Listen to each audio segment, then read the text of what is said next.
Bismillahirrahmanirrahim. Assalamualaikum warahmatullahi wabarakatuh. Bismillahirrahmanirrahim. Silakan kalian simak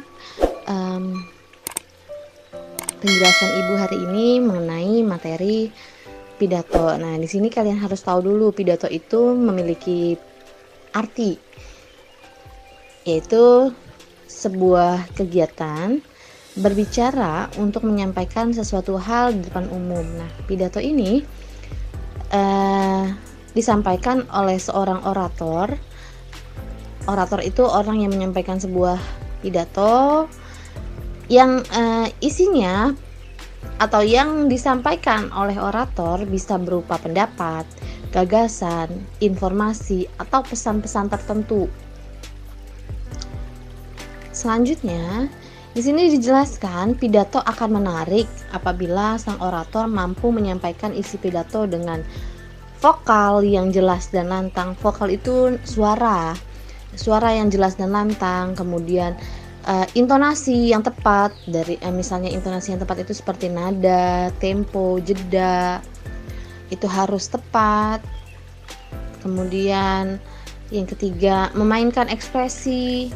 Misalnya ketika kita berpidato, ketika pidato yang kita sampaikan mengenai isinya mengenai motivasi, berarti kita harus mengekspresikan wajah kita dengan penuh semangat. Kemudian kontak matanya juga harus bisa menatap audiens.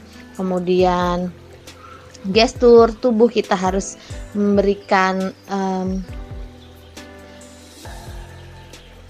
kode-kode mengenai pidato yang kita sampaikan. Nah, selanjutnya pidato yang kita pelajari hari ini yaitu mengenai pidato persuasif. Nah, pidato persuasif ini merupakan pidato yang berusaha untuk membujuk secara halus atau mengajak pendengar dengan menyampaikan sebuah pendapat, gagasan, atau alasan yang jelas. Tapi sebuah pidato persuasif harus masuk akal dan dapat dipertanggungjawabkan kebenarannya. Nah, di sini jadi intinya pidato persuasif yaitu pidato yang berisikan sebuah ajakan atau bujukan. Langkah-langkah menyimpulkan isi teks pidato persuasif. Nah, di sini dijelaskan yang pertama kita harus mendengarkan atau menyimak isi pidato. Ketika ada orang yang sedang berpidato, kita simak dengan seksama, kita cerna setiap kata yang disampaikan. Kemudian setelah itu kita menentukan topik pidato. Selanjutnya kita catat poin-poin penting dalam pidato tadi. Kemudian yang terakhir yaitu menyimpulkan gagasan, kemudian pandangan atau pesan dalam pidato yang disampaikan. Materi selanjutnya yaitu struktur teks pidato persuasif. Nah, di sini struktur teks pidato persuasif ini terbagi menjadi 3 bagian. Yang pertama ada pembukaan, kedua isi pidato, dan ketiga penutup pidato. Nah, di sini dijelaskan juga setiap dari ketiga setiap bagiannya. Pembukaan ini isinya ada salam pembuka, ucapan, sapaan, penghormatan, kemudian ucapan rasa syukur. Nah, struktur yang kedua, isi pidato. Di sini menjelaskan mengenai sebuah pendapat, gagasan, alasan, atau pesan yang ingin kalian sampaikan saat pidato. Dan yang terakhir, penutup pidato. Nah, di sini dijelaskan harapan agar gagasan dan pesan yang disampaikan bermanfaat. Kemudian berikan kesimpulannya. Terus ada permohonan maaf, ucapan terima kasih, dan yang terakhir salam penutup.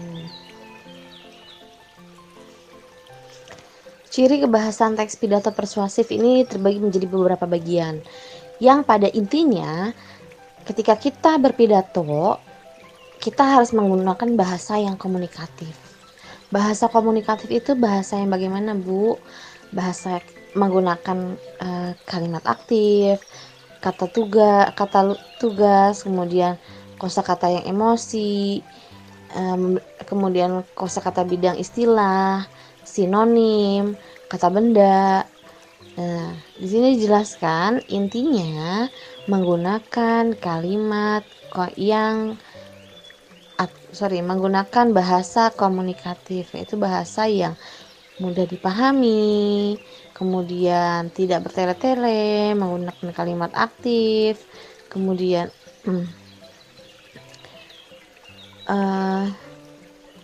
tidak ada pemborosan kata dan lain sebagainya.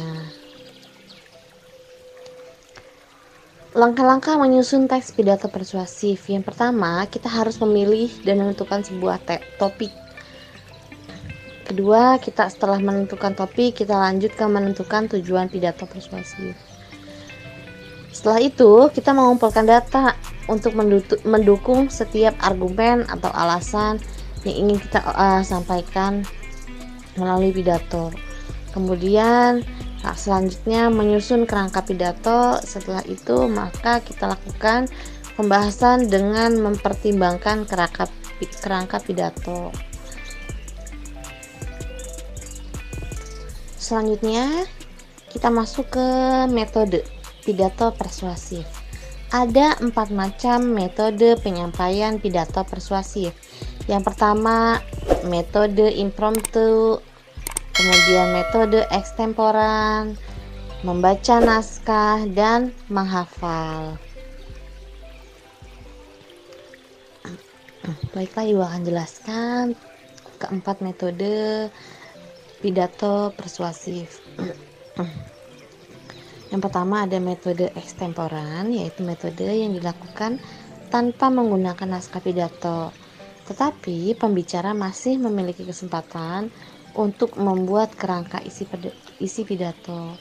Jadi ekstemporan ini berpidato tanpa menggunakan naskah. Metode yang kedua yaitu metode membaca naskah.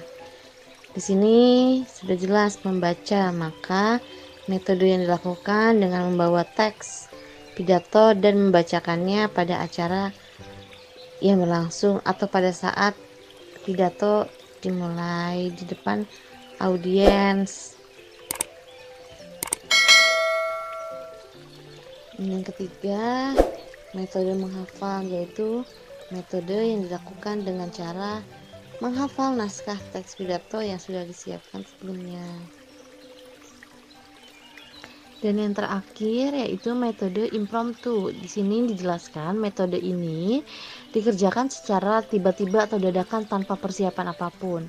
Isi pidato akan disesuaikan dengan situasi di lapangan. Jadi impromptu itu adalah pidato yang bisa dikatakan pidato dadakan tanpa adanya persiapan. Kemudian pembelajaran ini saya akhiri dengan sama-sama mengucap hamdalah, alhamdulillahirabbil alamin. Wassalamualaikum warahmatullahi wabarakatuh. Sampai jumpa di pertemuan selanjutnya.